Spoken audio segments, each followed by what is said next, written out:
الحمد لله وكفى وسلام على عباده الذين اصطفى أما بعد فأعوذ بالله من الشيطان الرجيم بسم الله الرحمن الرحيم قال الله تبارك وتعالى في كلامه المجيد والفرقان الحميد لن ينال الله لحومها ولا دماؤها ولكن يناله التقوى منكم كذلك سخرها لكم لتكبروا الله على ما هداكم وبشر المحسنين إن الله يدافع عن الذين آمنوا إن الله لا يحب كل خوان كفور وعن عائشة رضي الله تعالى عنها قالت قال رسول الله صلى الله عليه وسلم ما عمل آدمي من عمل يوم النحر أحب إلى الله من إحراق الدم إنه ليأتي يوم القيامة بقرونها وأشعارها وأزلافها رواه الإمام الهمام الترمذي في سننه صدق الله وصدق رسوله النبي الأمي الهاشمي الكريم ونحن على ذلك لمن الشاهدين والشاكرين والحمد لله رب العالمين اللهم صل على محمد وعلى آل محمد كما صليت على إبراهيم وعلى آل إبراهيم إنك حميد مجيد اللهم بارك على محمد وعلى آل محمد كما باركت على إبراهيم وعلى آل إبراهيم إنك حميد مجيد میرے انتہائی قابل قدر قابل عزت بھائیوں دوستوں بزرگوں نوجوان ساتھیوں اور میری معززہ موقرہ باحیا با پردہ ماؤں بہنوں، ذوالحجہ کا مہینہ جاری و ساری ہے، تقریباً عید الاضحیٰ کے لیے ایک دن رہ چکا ہے۔ مسلمانان عالم دنیا کے کونے کونے میں رب تعالیٰ کے ہاں قربانی پیش کرنے کے لیے کوشاں ہیں، کوئی جانور خرید رہا ہے، کوئی اس کی حفاظت کر رہا ہے۔ میرے بھائیوں دوستوں بزرگوں، جب بھی عید کا موسم آتا ہے، جب بھی قربانی کا موسم آتا ہے تو طرح طرح کے شکوک شبہات مسلمانوں کے ذہنوں میں پیدا کیے جاتے ہیں۔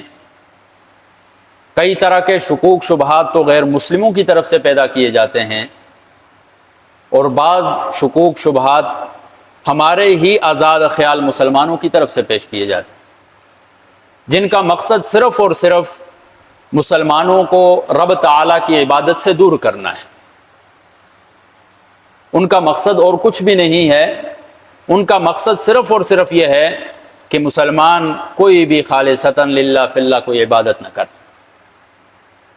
جب بھی قربانی کا موسم آتا ہے، آپ دیکھیں مختلف نیٹ کے اوپر غیر مسلموں کی طرف سے اعتراضات شروع ہو جاتے ہیں کہ یہ تو جانوروں کے ساتھ ظلم ہے، قربانی اتنے زیادہ جانور ذبح کیے جاتے ہیں، یہ تو ایک قسم کا ظلم ہے۔ جبکہ اگر حقیقت کی آنکھیں کھول کر انسان دیکھے، دنیا کے اندر آپ نظر دوڑائیں، غیر مسلموں کی تہذیبوں کا آپ مطالعہ کریں، اسپین میں صرف اور صرف ایک کھیل تماشے کے طور پر ہزاروں بیلوں کو نیزے مار کر ہلاک کر دیا جاتا ہے، اس کے اوپر کوئی اعتراض نہیں کرتا ہے، وہاں پر کوئی جانور کے حقوق کی بات نہیں کرتا ہے، وہاں پر جانور کے ساتھ کوئی ظلم نہیں ہے۔ ظلم ہے تو قربانی میں ظلم ہے۔ اسی طرح ڈنمارک کے اندر آپ دیکھیں، مہرجان تہوار جب منایا جاتا ہے، ڈولفن مچھلیاں جو ہیں ان کو ہزاروں لاکھوں کی تعداد میں قتل کر دیا جاتا ہے ایک تہوار منانے کے لیے۔ اس کی طرف کسی کی نظر نہیں جا رہی۔ یہودیوں کا ایک گروہ ہے، وہ اپنی گناہوں کی بخشش کے لیے مرغیاں لے کر انہیں پتھروں کے اوپر کچل دیتے ہیں، وہاں پر کوئی ظلم نہیں۔ جب بھی مسلمانوں کا کوئی تہوار آئے گا، دین اسلام کا کوئی تہوار آئے گا، تو غیر مسلموں کی طرف سے اس طرح کے اعتراضات آتے ہیں، اور ہمارے بعض نادان مسلمان، سادے مسلمان جو اس چیز میں ان کی باتوں میں آ جاتے ہیں اور ایک عظیم عبادت جو ہے اس سے محروم ہو جاتے ہیں۔ انہی دنوں کے اندر ہمارے بعض آزاد خیال جو مسلمان ہوتے ہیں ان کی جانب سے بھی مختلف طرح کی شکوک شبہات پیدا کیے جاتے ہیں۔ بھائی قربانی کرنے کی کیا ضرورت ہے، جانور کا خون بہانے کی کیا ضرورت ہے، ان کی تو حفاظت کرنی چاہیے، یہی پیمنٹ لے کر کسی غریب کو دے دیں، کسی یتیم کی کفالت کر لیں۔ طرح طرح کے شکوک شبہات پیدا کیے جاتے ہیں۔ اب اس چیز کا اندازہ آپ لگائیں کہ ہم اپنی روزمرہ زندگی میں کتنے ایسے اعمال کرتے ہیں، کتنی ہم چیزیں اپنے لیے خریدتے ہیں، اتنی ضروری نہیں ہوتی ہیں، وہ لاکھوں کا موبائل خرید لیتے ہیں۔ انہی آزاد خیال لوگوں کو یہ بھی سوچنا چاہیے کہ موبائل خریدنے کی کیا ضرورت ہے، وہ لے کر کسی یتیم کی کفالت کر لینا، کسی غریب کو لے کر دے دیں وہ پیسے، یا اپنے لیے گاڑی خریدنے کی کیا ضرورت ہے، گھر بنانے کی کیا ضرورت ہے۔ یہ ایک عقل کے خلاف بات ہے میرے۔ وہ ضروریات الگ ہیں، یہ عبادات الگ ہیں۔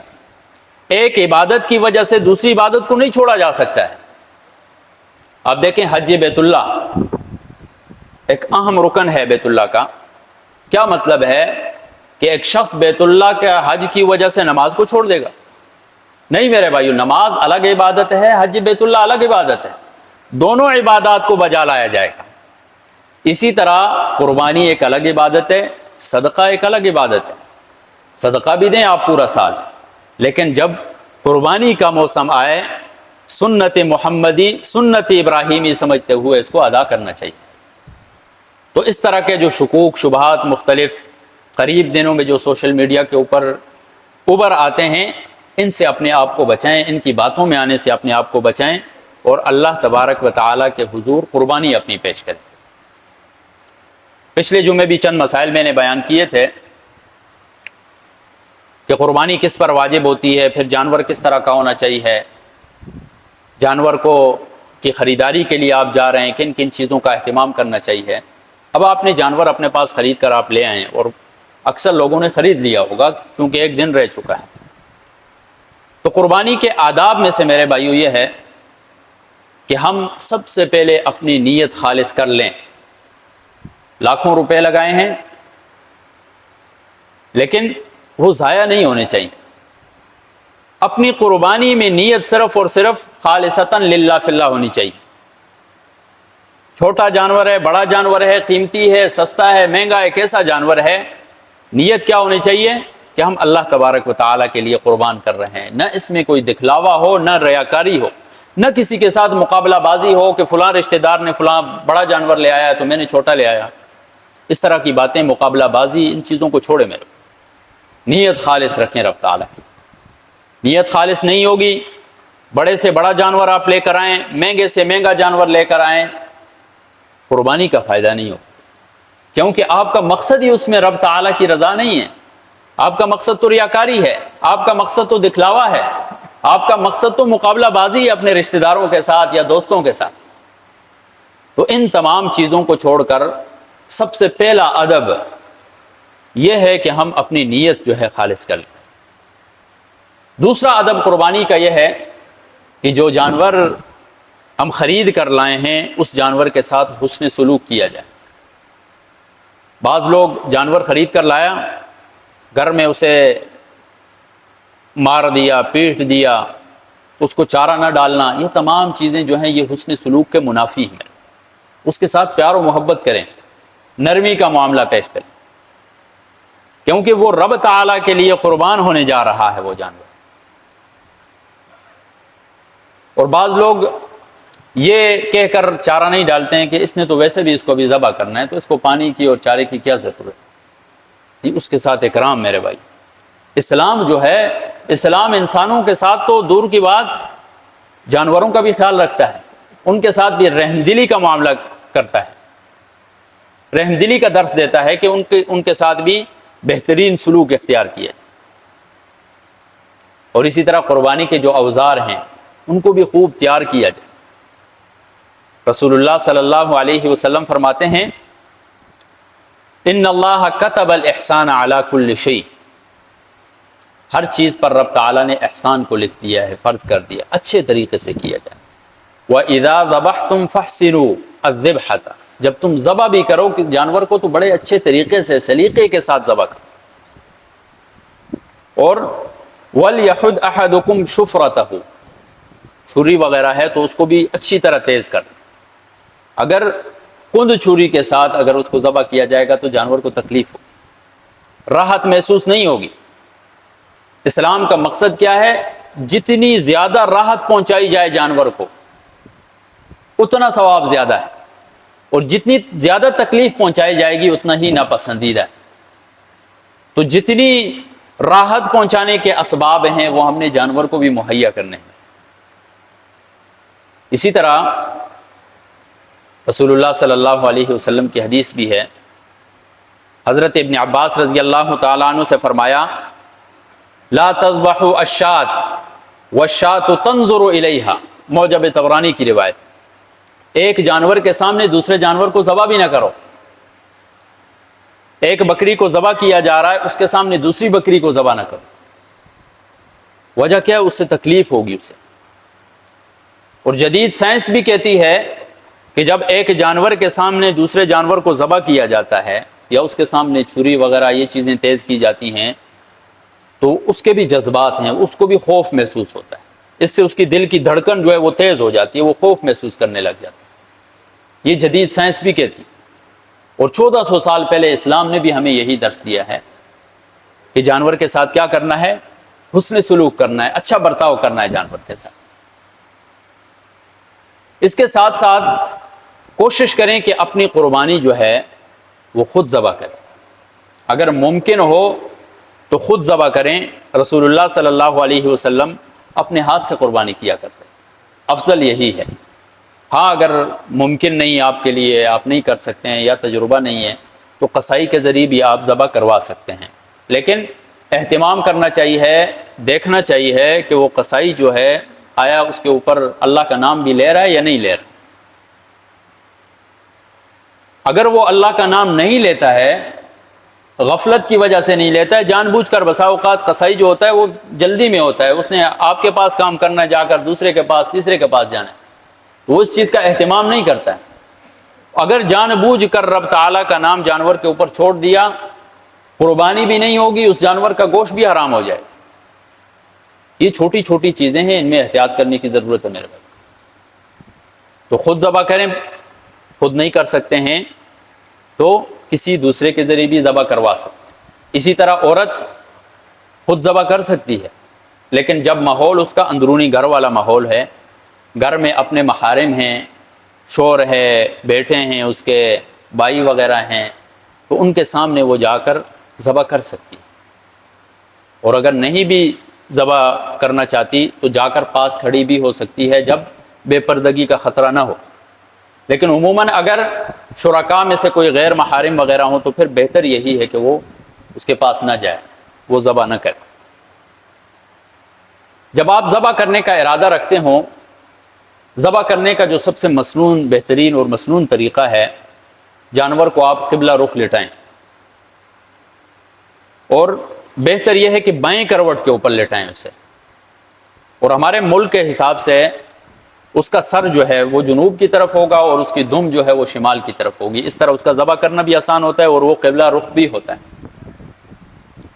تو جب آپ اس کو قبلہ رخ لٹا لیں تو کچھ مسنون دعائیں ہیں، جس طرح انی وجہت وجہی للذی فطر السماوات والارض حنیفا وما انا من المشرکین ان صلاتی ونسکی ومحیای ومماتی للہ رب العالمین. یہ دعا پڑھ لیں. اسی طرح جب ذبح کرنے کے قریب ہو جائیں، اللہم منکا ولکا بسم اللہ اللہ اکبر، یہ کہیں اور جانور کو آپ ذبح کر لیں. اور جب ذبح کر لیں جانور کو تو اس کے بعد آپ یہ دعا پڑھ سکتے ہیں، اللہم تقبلہ منی کما تقبلت من حبیبک محمد و خلیلک ابراہیم. اللہم تقبلہ منی، یا اللہ اسے میری طرف سے قبول فرما، کما تقبلت من حبیبک محمد، جیسا کہ تو نے اپنے حبیب محمد صلی اللہ علیہ وسلم کی طرف سے قبول کیا، وہ خلیلک ابراہیم، اور ابراہیم علیہ السلام کی طرف سے قبول کیا. اس طرح اس قربانی کو قبول فرما. یہ چیزیں مستحب ہیں میرے بھائی، ضروری نہیں ہیں. ایک شخص ہے اسے یہ دعائیں یاد نہیں ہیں، بسم اللہ یا اللہ اکبر کہہ کر بھی ذبح کر سکتا ہے۔ اگر یہ دعائیں یاد ہیں یا یاد کر سکتا ہے تو بہت اچھی بات ہے،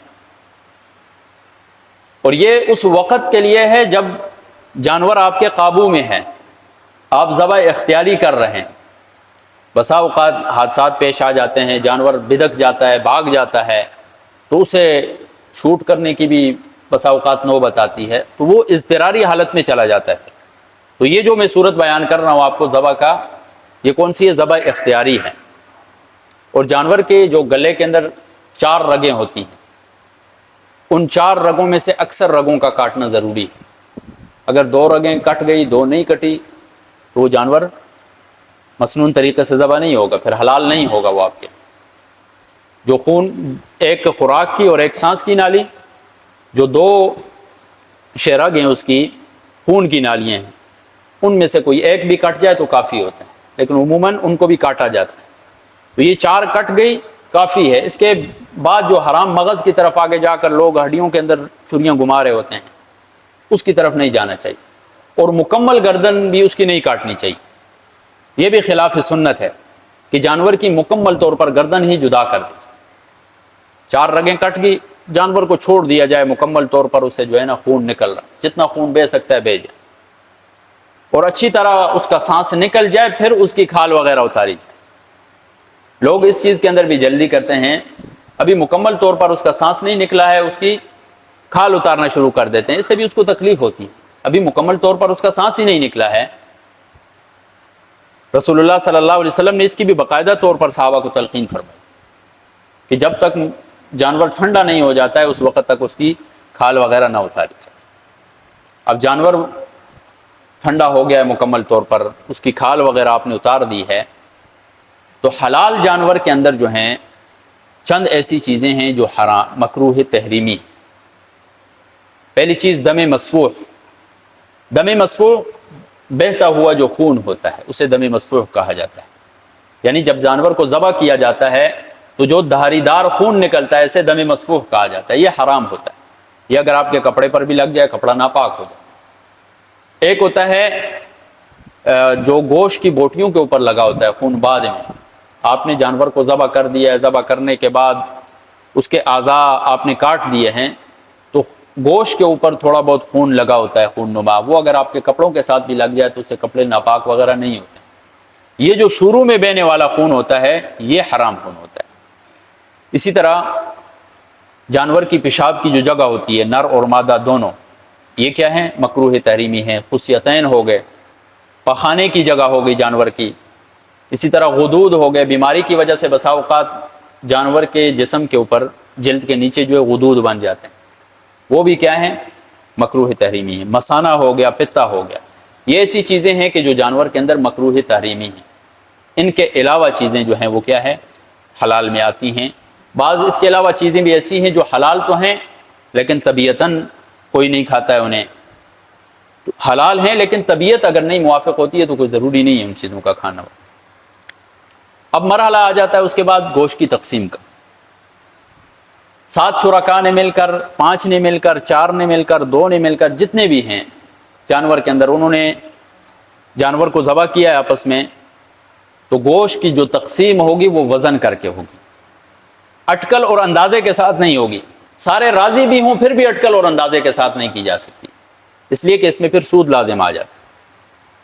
تو اہتمام کریں اس چیز میں کہ گوشت جو ہے وہ تقسیم کیا جائے گا، حصے بنائے جائیں گے تول کا۔ اس کے بعد پھر انسان اگر الگ سے اس میں حصہ بناتا ہے، یعنی آپ کو حصہ مل گیا ہے، تو اس میں مستحب یہ بھی ہے کہ آپ سارا کا سارا گوشت اللہ کے راستے میں آگے صدقہ کر دیں، یہ بھی ہو سکتا ہے۔ یہ بھی ہے مسنون کہ آپ، مستحب ہے کہ آپ اس کے 3 حصے بنا دیں، ایک اپنے لیے بنا دیں، ایک رشتہ داروں کے لیے بنا دیں، اور تیسرا حصہ فقراء وغیرہ کے لیے بنا دیں، اور اس کو فقراء وغیرہ میں بانٹ دیں۔ اچھا، یہاں پر دیکھیں فقراء کو جو دیا جاتا ہے گوشت، عموماً لوگ کیا کرتے ہیں، تھوڑا تھوڑا دے دیتے ہیں کہ زیادہ کو پہنچ جائے۔ اب ایک گھر ہے، غریب ہیں، مسکین ہیں، 4-5 بچے بھی ہیں ان کو اگر آپ 2 سے 3 بوٹی دیں گے تو ان کا کیا بنے گا؟ تو کوشش کریں ڈھونڈ کر جو مستحقین ہوں، بے شک کم ہوں، کم کو دیں، لیکن تھوڑا اتنا ہو کم از کم ان کا ایک ٹائم کا تو سالن بن جائے، ایک ٹائم کے لیے تو وہ اس گوشت کو چکھ لیں۔ تو اس چیز کا بھی اہتمام کیا کریں۔ اس کے علاوہ عموماً جب قربانی وغیرہ کی جاتی ہے تو جو قربانی کے فضلات وغیرہ ہوتے ہیں، جو گندگی وغیرہ ہوتی ہے جانور کی، ہمارے مسلمان بھائی ہی اس چیز کا اہتمام نہیں کرتے ہیں، احتیاط نہیں کرتے ہیں، اس کو ادھر ہی چھوڑ دیتے ہیں۔ اس کی بدبو وہاں سے پڑوسی تک بھی پہنچ رہی ہے، راستے پر جانے والا جو ہے وہ بھی تکلیف میں ہے، ہر گزرنے والا تکلیف میں ہوتا ہے۔ بسا اوقات لوگ قربانی واجب نہیں ہوتی ہے، نفلی قربانی کر رہے ہوتے ہیں۔ اب نفلی قربانی ہے، اس کا جو گند وغیرہ ہے وہ بھی ادھر چھوڑ دیا، پاس سے گزرنے والے کو تکلیف ہو رہی ہے۔ تکلیف دینا کسی کو حرام ہے، نفلی کام کی وجہ سے حرام کام کا ارتکاب کرنا میرے بھائی، بڑے احتیاط کی ضرورت ہے اس میں۔ اول تو قربانی ایسی جگہ پر کی جائے کہ جو عام لوگوں کے جانے کا راستہ نہ ہو، اور پھر جہاں پر آپ کر رہے ہیں اس جگہ کو بھی اخلاقاً ہمارا یہ فرض بنتا ہے کہ ہم ماحول کو صاف رکھیں، ہم سے پڑوسی کو تکلیف نہ ہو، آنے جانے والے لوگوں کو تکلیف نہ ہو۔ اس چیز کا بڑا اہتمام کرنے کی ضرورت ہے۔ رہ گئی بات جانور کے کھال کی، تو کھال جو ہے جانور کا، جو جانور کی کھال ہوتی ہے اس میں جتنے شرکائیں تمام کا حصہ ہوتا ہے۔ اب جب تک اس کھال کو بیچا نہیں ہے تو اس کھال والے کے پاس تین طرح کے اختیار ہوتے ہیں۔ اس کھال کو اپنے استعمال میں بھی لا سکتا ہے، کسی کو ہدیہ بھی کر سکتا ہے، یا کسی غریب فقیر کو بطور صدقہ کے بھی دے سکتا ہے۔ یہ کب کی بات ہو رہی ہے، کس صورت کی؟ کہ جب کھال کو آپ نے بیچا نہیں ہے، خود بھی استعمال کر سکتے ہیں، کسی دوسرے کو بطور تحفے کے بھی دے سکتے ہیں، اور کسی غریب مسکین وغیرہ کو آپ بطور صدقہ کے بھی دے سکتے ہیں۔ لیکن اگر آپ نے اس کھال کو بیچ دیا ہے تو اب بیچنے کے بعد جو اس کی رقم ہے اس کا صدقہ کرنا واجب ہوتا ہے، اور صدقہ آپ نے وہ دینا بھی اسی شخص کو ہے جو زکوٰۃ کا مستحق ہوتا ہے۔ کسی امیر کو آپ یا ایسے شخص کو آپ جا کر وہ دیں گے صدقہ کہ جس کے اوپر زکوٰۃ نہیں لگتی ہے، تو پھر آپ کی قربانی بھی مکمل طور پر صحیح سنت کے مطابق نہیں ہو۔ تو اس چیز کا بھی خیال کیا کریں۔ عموماً جتنے مدارس وغیرہ ہوتے ہیں ارد گرد، ان میں جا کر دے دیا کریں، جہاں پر غریب فقیر یتیم بچے پڑھتے ہیں، یا آپ کے رشتہ داروں میں کوئی ایسا شخص ہے جو یہ غریب ہے، مسکین ہے، حالات ٹھیک نہیں ہے، اس کو جا کر دے دیں آپ وہ رقم۔ لیکن دینی کس کو ہے؟ مستحق زکوٰۃ، جس کے اوپر صدقات زکوٰۃ وغیرہ لگتے ہیں، اسی شخص کو آپ نے دینا۔ امید ہے آپ کو یہ چھوٹے چھوٹے مسائل جو ہیں یہ سمجھ میں آ گئے ہوں۔ ذی الحجہ کا مہینہ جاری ہے۔ ذی الحجہ کا مہینہ جب شروع ہوتا ہے تو پہلے دن سے تکبیرات تشریق جو ہے یہ پڑھنا مستحب ہے۔ زیادہ سے زیادہ تکبیرات تشریق آپ پڑھیں۔ تکبیرات تشریق کو تکبیرات تشریق کی مختلف وجوہات ہیں۔ کیوں کہتے ہیں؟ ایک تو وجہ یہ ہے کہ ایام التشریق کے اندر آ رہی ہیں یہ تکبیریں، اس وجہ سے ان کو تکبیرات تشریق کہا جاتا ہے۔ ایک وجہ اور بھی ہے، تشریق اللحم سے ہے۔ عموماً لوگ قربانی کر کے ان دنوں میں گوشت کو سکایا کرتے تھے، تو تشریق اللحم گوشت کو سکانا، اس وجہ سے ان کو تکبیرات تشریق کہا جاتا ہے۔ تکبیرات تشریق جو ہیں وہ 9 ذی الحجہ کی فجر کی نماز کے بعد سے لے کر 13 ذی الحجہ کی عصر کی نماز کے بعد تک ہر مسلمان مرد پر اونچی آواز میں اور عورت پر پست آواز میں ہر فرض نماز کے بعد ایک مرتبہ پڑھنا واجب ہے۔ واجب کا مطلب کیا ہے؟ کہ اگر ترک کیا تو گناہگار ہو۔ واجب کا مطلب کیا ہے؟ اگر چھوڑ دیا، نہیں پڑھا تو کیا ہوگا؟ گناہگار ہوگا۔ تو اس کا اہتمام کرنا ہے۔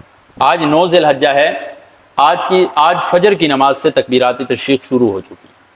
تو اب آج کے بعد جو ہیں، آج 9 ہے، پھر 10، پھر 11، 12، 13، اگلے 5 دنوں تک آپ نے جو ہے تکبیرات تشریق کا اہتمام کرنا ہے۔ کب؟ فرض نمازوں کے بعد آپ نے کرنا ہے اس چیز کا اہتمام۔ اس چیز کو، اس مسئلے کو آپ جا کر گھروں میں بھی، اپنی گھروں میں جو ہماری مائیں بہنیں ہوتی ہیں ان کو بھی آپ بتائیں، سمجھائیں اس چیز کو، عورت کے لیے پست آواز میں اور مرد کے لیے اونچی آواز میں، 9 ذی الحجہ سے لے کر 13 ذی الحجہ کی عصر کی نماز کے بعد تک۔ اور یہ جتنے بھی لوگ قربانی کر رہے ہیں، اللہ تبارک و تعالیٰ تمام لوگوں کی قربانیوں کو قبول منظور فرمائے، تمام لوگوں کو اخلاص نیت عطا فرمائے کہ وہ صرف اور صرف رب تعالیٰ کے لیے قربانی کریں۔ میرے بھائیو، جانور کی قربانی کے ساتھ ساتھ ضرورت ہے کہ ہم اس عید کے موقع پر حسد کی بھی قربانی دے دیں، بغض کی بھی قربانی دے دیں، اپنے اندر سے کینے کی بھی قربانی دے دیں، دشمنیوں کی قربانی دے دیں، ہم اپنے اندر سے نفرتوں کی قربانی ہم اپنے اندر سے دے دیں۔ میرے یہ عید کی قربانی جو ہے یہ ہمیں درس دیتی کہ جس طرح جانور کو قربان کیا جا رہا ہے، اس طرح اپنے نفس کے اندر جو غلاظتیں ہیں ان کو بھی قربان کیا جائے، جو نفرتیں ہیں ان کو بھی قربان کیا جائے، جو حسد کینہ بغض ایک دوسرے کے لیے رکھا ہوا اس کو بھی ختم کیا جائے، آپس میں محبتیں پیدا کی جائیں، نفرتوں کو ختم کریں، صلہ رحمی قائم کریں۔ جو کوئی آپس میں ناراض ہے ایک دوسرے کے ساتھ جائیں، ایک ہمت باندھیں، اگر ایک نہیں آ رہا ہے آپ کے پاس تو دوسرا اس کے پاس جائے اور اس کے ساتھ صلح کرے۔ انسان ہے، زندگی کا کچھ پتہ نہیں ہے، کب زوال آ جائے انسان کے اوپر، کب زندگی کی شام ہو جائے انسان کی، کچھ پتہ نہیں ہے۔ تو یہ جو چھوٹی چھوٹی چیزیں ہیں میرے بھائیوں، ان کا ہم سب کو اہتمام کرنے کی ضرورت ہے۔ اگر ہم ان چیزوں کو قربانی کے ساتھ ساتھ فالو کریں گے تو رب تعالی ہمیں ثواب بھی عطا کریں گے، سنت پر بھی عمل ہوگا میرے بھائی۔ اللہ تبارک و تعالی سے دعا ہے کہ اللہ رب العزت عمل کی توفیق عطا فرمائے۔ وآخر دعوانا ان الحمد للہ رب العالمین۔